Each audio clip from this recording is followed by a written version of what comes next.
Health expert ആയിട്ടുള്ള Sean സ്റ്റീവൻസണിൻ്റെ അഭിപ്രായത്തിൽ healthy ആയിട്ടുള്ള ഒരു ലൈഫ് സ്റ്റൈലിന് ഡയറ്റിനേക്കാളും എക്സസൈസിനേക്കാളും പ്രധാനമെന്ന് പറയുന്നത് ക്വാളിറ്റി ആയിട്ടുള്ള സ്ലീപ്പ് സൈക്കിളാണ്. എന്നാൽ വളരെ കുറച്ച് പേർക്ക് മാത്രമേ ഇത്തരത്തിൽ ക്വാളിറ്റി സ്ലീപ്പ് ലഭിക്കുന്നുള്ളൂ എന്നാണ് സ്ലീപ്പ് ഫൗണ്ടേഷൻ നടത്തിയിട്ടുള്ള പഠനത്തിൽ തെളിയിച്ചിട്ടുള്ളത്. നല്ല ക്വാളിറ്റി സ്ലീപ്പ് ലഭിച്ചാൽ മാത്രമേ നമ്മുടെ മൂഡും നമ്മുടെ ഹെൽത്തും ഒക്കെ വളരെ എനർജൈസ്ഡ് ആയിട്ടും ഫോക്കസ്ഡ് ആയിട്ടും നമുക്ക് വളരെ പ്രൊഡക്റ്റീവായിട്ട് ഇരിക്കാനും സാധിക്കുകയുള്ളൂ. അടുത്ത 10 ദിവസത്തേക്ക് നമ്മൾ വെറും 6 മണിക്കൂറിൽ താഴെ മാത്രം ഉറങ്ങുകയാണെങ്കിൽ നമ്മുടെ ബോഡി 24 മണിക്കൂറും ഉറങ്ങാത്ത പോലുള്ള ഇമ്പാക്റ്റ് ആയിരിക്കും ക്രിയേറ്റ് ചെയ്യുക. ഇത്തരത്തിലുള്ള സ്ലീപ്പ് ഡെപ്രിവേഷൻ കാരണം നമ്മുടെ മെമ്മറിയും നമ്മുടെ പ്രൊഡക്ടിവിറ്റിയും ഒക്കെ വളരെയധികം മോശമാവുന്നു. നമുക്ക് കൃത്യമായി കാര്യങ്ങൾ ഓർക്കാനോ റീകോൾ ചെയ്യാനോ കോംപ്രഹെൻഡ് ചെയ്യാനോ ഒന്നും പറ്റാതെ പോകുന്നു. അതുപോലെ തന്നെ പ്രധാനപ്പെട്ട മറ്റൊരു കാര്യമാണ് നമ്മുടെ സ്ലീപ്പ് പൊസിഷൻസ് എന്ന് പറയുന്നത്. നമ്മൾ ഉറങ്ങുന്ന സമയത്ത് നമ്മുടെ ബോഡി ഏതൊക്കെ പൊസിഷനിലാണ് ഉണ്ടാവുന്നത് എന്നുള്ളത് നമ്മൾ പലപ്പോഴും തിരിച്ചറിയാറില്ല. എന്നാൽ നമ്മൾ ഉറങ്ങാൻ പോകുന്ന സമയത്ത് നമ്മൾ ഏത് പൊസിഷനിലാണ് ഉറങ്ങാൻ പോകുന്നത് എന്നുള്ളത് നമുക്ക് തീരുമാനിക്കാൻ സാധിക്കും. ഇങ്ങനെ നമ്മൾ ഏത് രീതിയിലാണ് നമ്മുടെ ബോഡിയെ പൊസിഷൻ ചെയ്യുന്നത് എന്നതിനനുസരിച്ച് നമ്മുടെ സ്ലീപ്പിംഗ് ക്വാളിറ്റിയും അതുപോലെ നമ്മുടെ ഹെൽത്തിൻ്റെയും ഒരുപാടധികം മാറ്റങ്ങൾ ഉണ്ടാകുന്നുണ്ട്. യഥാർത്ഥത്തിൽ ഉറക്കം എന്താണെന്നും ഉറക്കത്തിൻ്റെ പ്രാധാന്യം എന്താണെന്നും നമ്മൾ എന്തിനാണ് ഉറങ്ങുന്നതെന്നും പലപ്പോഴും ആളുകൾക്ക് അറിയാത്തൊരു കാര്യമാണ്. നമ്മൾ ഉറങ്ങുന്ന സമയത്ത് നമ്മുടെ ഒരു രാത്രി മുഴുവനുള്ള ഉറക്കത്തിൽ ഓരോ 90 മിനിറ്റ് കൂടുമ്പോഴും നമ്മുടെ സ്ലീപ്പ് സൈക്കിൾ മാറിക്കൊണ്ടേയിരിക്കുന്നുണ്ട്. Deep sleep, light sleep, REM sleep തുടങ്ങി 3 തരത്തിൽ നമുക്കിവയെ പറയാം. ഡീപ്പ് സ്ലീപ്പ് നടക്കുന്ന സമയത്താണ് നമ്മുടെ മെമ്മറി രൂപപ്പെടുന്നത് എന്ന് നമുക്ക് പറയാൻ സാധിക്കും. ഉദാഹരണത്തിന്, നമ്മൾ ആ ദിവസം ചെയ്തിട്ടുള്ള പല കാര്യങ്ങൾ, നമ്മൾ സംസാരിച്ചിട്ടുള്ള വ്യക്തികൾ, നമ്മൾ പഠിച്ചിട്ടുള്ള കാര്യങ്ങൾ, നമുക്കുണ്ടായിട്ടുള്ള നല്ലതും മോശവുമായ എല്ലാവിധ മൊമെൻറ്റ്സും നമ്മുടെ മെമ്മറി, അതായത് ഹിപ്പോ ക്യാമ്പസിൽ ഇതൊക്കെ രജിസ്റ്റർ ചെയ്യപ്പെടും. ഇതിൽ നിന്നും വളരെ സിലക്റ്റീവ് ആയിട്ടുള്ള മെമ്മറീസ് മാത്രം നമ്മുടെ പെർമനൻറ്റ് മെമ്മറി ആയിട്ട് മാറുന്നു. ബാക്കി മെമ്മറീസൊക്കെ യൂസ്ലെസ് ആയതുകൊണ്ട് തന്നെ അവയൊന്നും പെർമനൻറ്റ് മെമ്മറി ആയിട്ട് കൺവേർട്ട് ചെയ്യപ്പെടുന്നില്ല. നമ്മുടെ ഡീപ്പ് സ്ലീപ്പ് നടക്കുന്ന സമയത്താണ് ഈ പ്രോസസ്സൊക്കെ നടക്കുന്നത്. അതുകൊണ്ട് തന്നെ പലപ്പോഴും ആളുകൾ ഉറങ്ങാൻ ലേറ്റ് ആവുന്നത് കൊണ്ട് തന്നെ ഇത്തരത്തിലുള്ള ഡീപ്പ് സ്ലീപ്പ് പ്രോസസ്സ് നഷ്ടമാവുകയും ആ കാരണം കൊണ്ട് തന്നെ അവരുടെ ഓർമ്മശക്തി വളരെയധികം കുറയുകയും ചെയ്യും. കൃത്യസമയത്തിന് ഉറങ്ങുന്നതിന് പകരം ഒരുപാട് നേരം ഫോണും ലാപ്ടോപ്പും ഒക്കെ ഉപയോഗിക്കുകയും അല്ലെങ്കിൽ മറ്റ് പല രീതിയിൽ സമയം പാഴാക്കുകയും ചെയ്യുന്നത് കൊണ്ടാണ് ഇത്തരത്തിലുള്ളൊരു മെമ്മറി ലോസ് നമുക്ക് വരുന്നത്. അടുത്ത പോയിന്റിലേക്ക് പോകുന്നതിന് മുമ്പ് നിങ്ങൾക്ക് വളരെ യൂസ്ഫുൾ ആകുന്ന ഒരു കാര്യം പറഞ്ഞു തരാം. ഈ ജോലി കണ്ടെത്തുന്നത് വളരെ മടുപ്പിക്കുന്ന ഒരു ജോലിയാണ്. എന്നാൽ നിങ്ങൾ വീട്ടിലിരുന്ന് നിങ്ങളുടെ ഇഷ്ടത്തിനനുസരിച്ച് ജോലി നേടാമെന്ന് ഞാൻ പറഞ്ഞാൽ നിങ്ങൾ വിശ്വസിക്കുമോ? ഇതൊരു റാൻഡം അഡ്വർടൈസ്മെന്റ് ആണെന്ന് നിങ്ങൾ വിചാരിക്കുന്നുണ്ടാവാം. എന്നാൽ അങ്ങനെയല്ല. സാർത്ഥക്, നിഷ, ശുഭം എന്നിവരും ഇത്തരത്തിലുള്ള നിരവധി ഉദ്യോഗാർത്ഥികളും ജോലി കണ്ടെത്തിയത് ഈ മാർഗം ഉപയോഗിച്ചുകൊണ്ടാണ്. ഇവർ അക്കാഡമിയുടെ റീലെവൽ കാൻഡിഡേറ്റുകളാണ്. അവർക്കെല്ലാം അവരുടേതായ കഥകളുണ്ട്. നിഷ 10 വർഷത്തിന് ശേഷം റീലെവലിലൂടെ ബിസിനസ് ഡെവലപ്മെന്റിൽ തന്റെ കരിയർ ആരംഭിച്ചു. സാർത്ഥക് കൊമേഴ്സ് പെർസ്യൂഡ് ചെയ്തിരുന്ന ആളായിരുന്നു. എന്നാൽ റീലെവൽ വഴി സോഫ്റ്റ്വെയർ ഡെവലപ്മെന്റിൽ ജോലി ലഭിച്ചു. ശുഭം UPSC പ്രിപ്പറേഷനിൽ നിന്ന് ബ്രേക്ക് എടുത്ത് റീലെവലിലൂടെ പ്രൊഡക്റ്റ് മാനേജ്മെന്റിൽ ജോലി നേടി. ഈ ഒരു ടെസ്റ്റ് മാത്രമാണ് നിരവധി അവസരങ്ങളിലേക്കുള്ള പ്രവേശന കവാടം. നിങ്ങൾ ഒരു ഫ്രഷർ ആണോ, ജോലി ചെയ്യുന്ന പ്രൊഫഷണൽ ആണോ എന്നത് പ്രശ്നമേ അല്ല. നിങ്ങളുടെ കരിയർ ശരിയായ പാതയിലേക്ക് കൊണ്ടുവരാൻ നിങ്ങൾ ആഗ്രഹിക്കുന്നുവെങ്കിൽ റീലെവൽ നിങ്ങളുടെ പ്ലാറ്റ്ഫോമാണ്. സ്വിഗ്ഗി, ഓല, അപ്ഗ്രേഡ് പോലുള്ള 200ഓളം കമ്പനികളിൽ റീലെവൽ വഴി നിയമനം നടക്കുന്നു. എന്തിനു സംശയിക്കുന്നു? അവയ്ക്കെല്ലാം നിങ്ങളും യോഗ്യൻ തന്നെയാണ്. റീലെവലിൽ ഓപ്പർച്യൂണിറ്റീസ് ഇങ്ങനെ അൺലിമിറ്റഡ് ആണ്. മാത്രമല്ല, കാൻഡിഡേറ്റുകൾക്ക് റീലെവലിൽ നിന്ന് ഗുഡികൾ ലഭിക്കും. എല്ലാ മാസവും മികച്ച 3 കാൻഡിഡേറ്റുകൾക്ക് മാക്ബുക്ക്, ഐഫോൺ, ആപ്പിൾ വാച്ച് തുടങ്ങിയ സമ്മാനങ്ങൾ നൽകുന്നു. ഇതുവരെ 42 കോടി രൂപയുടെ ജോലികളാണ് റീലെവൽ നൽകിയത്. കഴിഞ്ഞ മാസം മാത്രം ഓരോ ദിവസവും 36 ലക്ഷം രൂപയുടെ ജോലികൾ വിതരണം ചെയ്തു. ഇന്ത്യയിൽ ഉടനീളമുള്ള റീലെവൽ അച്ചീവേഴ്സിന്റെ ഈ ഹോർഡിംഗ് കാണുമ്പോൾ തന്നെ നിങ്ങൾക്ക് മനസ്സിലാക്കുവാൻ കഴിയും. Graphic design, finance and mechanical engineering, associate project തുടങ്ങിയ വിഭാഗങ്ങൾക്കായി കുറച്ച് ദിവസങ്ങൾക്ക് മുമ്പ് റീലെവൽ 5 പുതിയ ടെസ്റ്റുകൾ അവതരിപ്പിച്ചു. നിങ്ങൾക്കും ഇന്ത്യയിലെ മുൻനിര പ്രോഡക്റ്റ് ബേസ്ഡ് കമ്പനികളിൽ ജോലി വേണമെങ്കിൽ ഇന്ന് തന്നെ റീലെവലിനായി സൈൻ അപ്പ് ചെയ്യൂ. ബിരുദം വേണ്ട, പരിചയവും വേണ്ട, കഴിവുകൾ മാത്രം മതി. ഡിസ്ക്രിപ്ഷൻ ബോക്സിൽ ലിങ്ക് നോക്കൂ. നിങ്ങൾ ഇന്ന് തന്നെ നിങ്ങളുടെ ടെസ്റ്റിലേക്ക് ഒന്ന് എൻ്റർ ചെയ്ത് നോക്കൂ. ശരി, ബാക്ക് ടു ദ വീഡിയോ. അടുത്തത് ലൈറ്റ് സ്ലീപ്പ്. ഈ പ്രോസസ്സ് നടക്കുന്ന സമയത്താണ് നമ്മുടെ ഹിപ്പോ ക്യാമ്പസ് റീസെറ്റ് ചെയ്യപ്പെടുന്നത്. പെർമനൻറ്റ് മെമ്മറി ആയിട്ട് സ്റ്റോർ ചെയ്യപ്പെടാതെ ടെമ്പററി ആയിട്ട് കിടക്കുന്ന മെമ്മറീസ് എല്ലാം തന്നെ നമ്മുടെ ഹിപ്പോ ക്യാമ്പസിലായിരിക്കും ഉണ്ടാവുക. ലൈറ്റ് സ്ലീപ്പ് നടക്കുന്ന സമയത്താണ് ഇത്തരത്തിൽ ടെമ്പററി ആയിട്ടുള്ള എല്ലാ മെമ്മറീസും റീസെറ്റ് ചെയ്യപ്പെടുന്നത്. കാരണം നമുക്ക് ആവശ്യമില്ലാത്ത മെമ്മറി നമ്മൾ ഓർത്ത് വെക്കേണ്ട കാര്യമില്ല.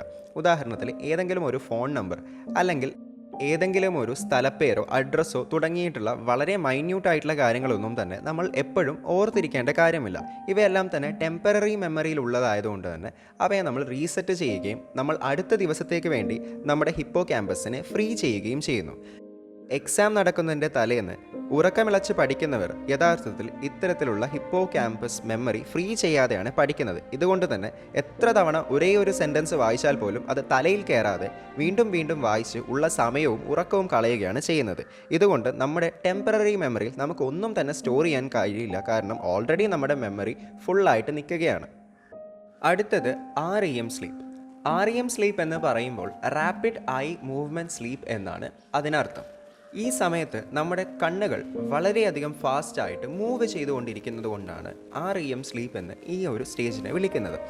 ഈ സമയത്ത് നമ്മുടെ മെമ്മറിയിൽ ഉണ്ടായിട്ടുള്ള എല്ലാവിധ ഇൻഫർമേഷൻസും നമ്മുടെ ബ്രെയിൻ കണക്ട് ചെയ്യുകയും ലിങ്ക് ചെയ്യുകയും അത് വെച്ചൊരു സ്റ്റോറി ഉണ്ടാക്കുകയും അങ്ങനെ നമ്മുടെ ക്രിയേറ്റിവിറ്റിയെ അൺലീഷ് ചെയ്യുകയും ചെയ്യുന്നു. ഇതിനെയാണ് നമ്മൾ ഡ്രീംസ് അഥവാ സ്വപ്നം എന്ന് വിളിക്കുന്നത്. നമ്മൾ മെമ്മറിയിൽ സ്റ്റോർ ചെയ്തിട്ടുള്ള കാര്യങ്ങളെല്ലാം തന്നെ നമ്മുടെ മുന്നിൽ വിഷ്വലി ഒരു സ്റ്റോറി പോലെ എക്സിക്യൂട്ട് ചെയ്യുകയാണ് ബ്രെയിൻ ഈ സമയത്ത് ചെയ്യുന്നത്.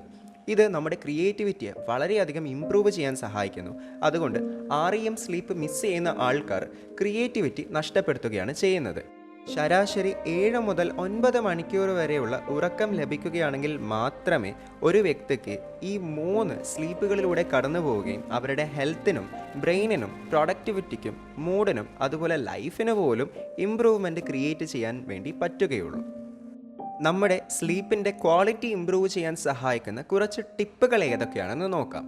ആദ്യത്തേത് സ്ലീപ്പിംഗ് പൊസിഷൻസ്.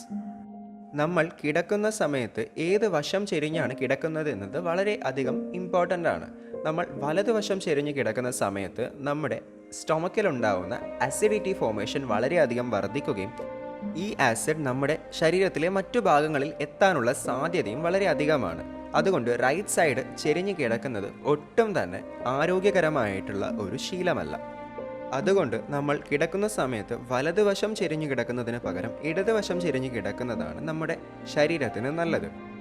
കിടക്കുന്ന സമയത്ത് നമ്മുടെ ബോഡി ഇത്തരത്തിൽ ലെഫ്റ്റ് സൈഡ് ചെരിഞ്ഞ് കിടക്കുന്നത് നമ്മുടെ ബോഡിയിലെ ആസിഡ് റിഫ്ലെക്സ് അതുപോലെ ഹാർട്ട് ബേൺ ഒക്കെ കുറയ്ക്കാൻ സഹായകമാവുകയും നല്ല രീതിയിൽ ഹെൽത്തി ആയിട്ട് അടുത്ത ദിവസം നമുക്ക് എഴുന്നേൽക്കാൻ സാധിക്കുകയും ചെയ്യുന്നു. അടുത്തത് ക്രിയേറ്റ് സ്ലീപ്പ് സാങ്ച്വറി. നമ്മുടെ ബ്രെയിൻ ഏറ്റവും അധികം ഒബ്സെസ്ഡ് ആവുന്നൊരു കാര്യമെന്ന് പറയുന്നത് ശീലങ്ങളിലാണ്. നമ്മൾ ചെയ്യുന്ന എല്ലാ കാര്യത്തിനും നമ്മുടെ ശീലങ്ങൾ അനുസരിച്ചായിരിക്കും നമ്മൾ ബിഹേവ് ചെയ്യുക. ഇത്തരത്തിൽ നമ്മുടെ ബ്രെയിൻ ഓട്ടോമേറ്റഡ് ആയിട്ടാണ് വർക്ക് ചെയ്യുന്നത്. ഉദാഹരണത്തിന് നമ്മൾ സ്കൂളിൽ പോകുന്നത് പഠിക്കാനാണ്, അതുപോലെ നമ്മുടെ വർക്ക് പ്ലേസിൽ നമ്മൾ പോകുന്നത് വർക്ക് ചെയ്യാൻ വേണ്ടിയിട്ടാണ്. കിച്ചണിലേക്ക് നമ്മൾ പോകുന്നത് ഭക്ഷണം ഉണ്ടാക്കാനും അത് കഴിക്കാനുമായിരിക്കും. അതുപോലെ നമ്മൾ ബെഡ്റൂമിലേക്ക് വരുന്നത് അല്ലെങ്കിൽ നമ്മൾ ബെഡിലേക്ക് വരുന്നത് ഉറങ്ങാൻ വേണ്ടി ആയിരിക്കണം. എന്നാൽ ബെഡ്റൂമിൽ വെച്ച് അല്ലെങ്കിൽ ബെഡിൽ വെച്ച് നമ്മൾ ഭക്ഷണം കഴിക്കുകയും അല്ലെങ്കിൽ മൊബൈൽ ഫോൺ ഉപയോഗിക്കുകയും ലാപ്പ് യൂസ് ചെയ്ത് വർക്ക് ചെയ്യുകയും ഒക്കെ ചെയ്യുന്ന സമയത്ത് നമ്മുടെ ബ്രെയിനും ഓട്ടോമാറ്റിക്കലി അത്തരം ശീലങ്ങളിലേക്ക് ഓട്ടോമേറ്റഡ് ആവുകയും നമ്മുടെ സ്ലീപ്പ് സൈക്കിളിനെ അത് നല്ല രീതിയിൽ ബാധിക്കുകയും ചെയ്യുന്നു. നമ്മുടെ ബെഡ് എന്ന് പറയുന്നത് ഒരു സ്ലീപ്പ് സാങ്ച്വറി ആയിട്ട് നമ്മൾ തന്നെ ശീലിച്ച് കൊണ്ടുവരികയും എന്നാൽ മാത്രമേ നമ്മുടെ ബ്രെയിനിന് ഓട്ടോമാറ്റിക്കായിട്ട് നമ്മുടെ ബെഡ് കാണുമ്പോൾ ഉറങ്ങാൻ സാധിക്കുകയും അല്ലെങ്കിൽ ഉറക്കത്തിലേക്ക് പെട്ടെന്ന് കടക്കാൻ സാധിക്കുകയും ചെയ്യുകയുള്ളൂ. അടുത്തത് ബോഡി ആൻഡ് സർക്കാഡിയൻ റിതം. നമ്മുടെ ശരീരം ഒരു സർക്കാഡിയൻ റിതത്തിൻ്റെ അനുസൃതമായിട്ടാണ് പ്രവർത്തിച്ചു പോകുന്നത്. നമ്മൾ രാവിലെ ആകുമ്പോൾ എഴുന്നേൽക്കുന്നതും രാത്രിയാകുമ്പോൾ നമുക്ക് ഉറക്കം വരുന്നതിനും പ്രധാനപ്പെട്ട കാരണം നമ്മുടെ ബോഡിയിലുള്ള സർക്കാഡിയൻ റിതവും അത് മെയിൻറ്റെയിൻ ചെയ്യുന്ന മെലാറ്റോണിൻ എന്ന് പറയുന്ന ഹോർമോൺ സെക്രീഷനും മൂലമാണ്. സൺലൈറ്റ് കാണുമ്പോൾ നമ്മൾ എഴുന്നേൽക്കുന്നതും രാത്രി ഇരുട്ടാവുന്ന സമയത്ത് നമ്മൾ കിടക്കാൻ പോകുന്നതിനും പ്രധാന കാരണമെന്ന് പറയുന്നത് ഇത്തരത്തിൽ നമ്മുടെ സർക്കാഡിയൻ റിതവും അതുപോലെ തന്നെ ഹോർമോൺ സെക്രീഷൻസും മെയിൻറ്റെയിൻഡ് ആയതുകൊണ്ടാണ്. എന്നാൽ നമ്മൾ ഒരുപാടധികം ഫോൺ യൂസ് ചെയ്യുകയും ഫോണിൽ നിന്നുമുള്ള ബ്ലൂ ലൈറ്റ് എമിഷൻ കാരണമൊക്കെ നമ്മുടെ സർക്കാഡിയൻ റിതം വളരെയധികം താറുമാറാവുകയും ഹോർമോൺ സെക്രീഷൻ താളം തെറ്റുകയും ചെയ്യുന്നുണ്ട്. ഇത് കാരണം നമുക്ക് കൃത്യസമയത്ത് ഉറങ്ങാൻ സാധിക്കാതെ പോവുകയും കൃത്യസമയത്ത് എഴുന്നേൽക്കാൻ സാധിക്കാതെ പോവുകയും ചെയ്യുന്നു. നമ്മുടെ ഉറക്കം വളരെയധികം ലേറ്റ് ആവുകയും നമ്മൾ എഴുന്നേൽക്കുന്നത് അതിലും ലേറ്റായിട്ടാവാനും സാധ്യതയുണ്ട്. ഇത്തരത്തിൽ നമ്മുടെ ബോഡിയുടെ സർക്കാഡിയൻ റിതത്തെ തന്നെ വെല്ലുവിളിക്കുന്ന രീതിയിലാണ് നമ്മുടെ ഫോൺ യൂസേജ്, അതുപോലെ രാത്രി സമയത്തുള്ള നമ്മുടെ ബ്ലൂ ലൈറ്റ് എമിഷൻ ഉണ്ടാവുന്നത്. ഇതിനെ നല്ല രീതിയിൽ കൺട്രോൾ ചെയ്താൽ മാത്രമേ നമുക്ക് നമ്മുടെ സർക്കാഡിയൻ റിതം നല്ല രീതിയിൽ മെയിൻറ്റെയിൻ ചെയ്യാൻ പറ്റുകയുള്ളൂ. അതുപോലെ ഹോർമോൺ സെക്രീഷനും വളരെയധികം ഹെൽത്തി ആയിട്ട് മെയിൻറ്റെയിൻ ചെയ്തു പോകാൻ സാധിക്കുകയുള്ളൂ. അതുകൊണ്ട് നമ്മൾ ഉറങ്ങുന്നതിന് മുൻപ് മിനിമം 1 മണിക്കൂർ മുൻപെങ്കിലും ഇത്തരത്തിലുള്ള ഫോൺ ഉപയോഗം ഒഴിവാക്കുകയും അതിന് പകരം നമുക്ക് ബെഡ് ടൈമിൽ വായിക്കാൻ സാധിക്കുന്ന പുസ്തകങ്ങൾ വായിക്കുകയും ചെയ്യുക. ഇത്തരത്തിൽ 1 മണിക്കൂർ മുൻപെങ്കിലും നമ്മൾ ബ്ലൂ ലൈറ്റ് എമിഷനിൽ നിന്നും നമ്മുടെ കണ്ണുകൾക്ക് മുക്തി നൽകുക. ഇത്തരത്തിൽ നമ്മുടെ സ്ലീപ്പ് സൈക്കിൾ ഇംപ്രൂവ് ചെയ്യാൻ സാധിക്കും. ഈ വീഡിയോയിൽ പറഞ്ഞിട്ടുള്ള കാര്യങ്ങളെല്ലാം തന്നെ സ്ലീപ്പിനെ പറ്റി ബന്ധപ്പെട്ടതാണ്. അതുകൊണ്ട് തന്നെ നമ്മുടെ ഉറക്കത്തെ ഇംപ്രൂവ് ചെയ്യുക എന്നത് വളരെയധികം ഇമ്പോർട്ടൻ്റ് ആണെന്നും അതിന് സഹായകമായിട്ടുള്ള കുറച്ച് ടിപ്സുമാണ് നമ്മൾ ഇന്ന് ഡിസ്കസ് ചെയ്തത്.